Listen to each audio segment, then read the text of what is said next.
স্বাগত সবাইকে তপাস কিচেনে। বন্ধুরা, আজকে আমি নিয়ে এসেছি চিংড়ি মাছের কোপ্তা কারি। দারুণ টেস্টি। এটা না করলে আপনারা বুঝতে পারবেন না। চলুন দেখে নিই কীভাবে রান্না করা যায়। আমি তার জন্য নিয়ে নিয়েছি 300 গ্রাম চিংড়ি মাছ, ভালো করে ধুয়ে নিয়েছি। এটাকে মিক্সিতে পেস্ট করে নেব। সাথে দিয়ে দিচ্ছি 4টে কাঁচা লঙ্কা, 2টো রসুনের কলি, আর অল্প করে আদা আর একটা এলাচ দিয়ে ভালো করে একটা পেস্ট বানিয়ে নিলাম।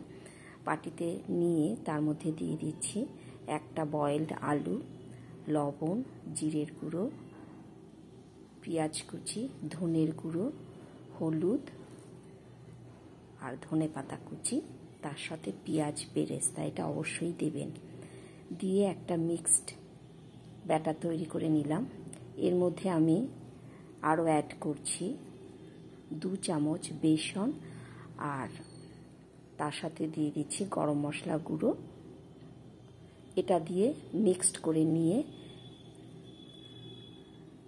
এর মধ্যে দিয়ে দেব একটা ডিম, ভালো করে ফেটিয়ে নিলাম।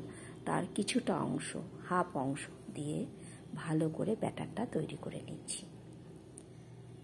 এই ডিমের অংশটা দিলে ভীষণ সফট হবে কোপ্তাগুলো, সেই জন্য, আর টেস্ট তো হবেই।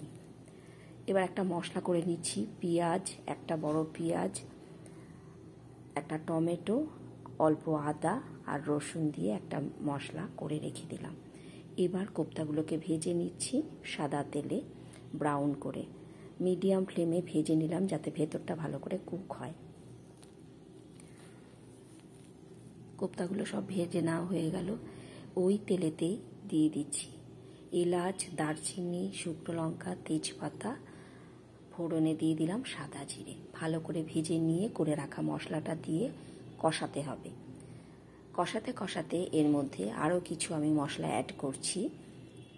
হলুদ, লবণ, শুকনো লঙ্কা গুঁড়ো, জিরের গুঁড়ো, ধনের গুঁড়ো, গরম মশলা গুঁড়ো।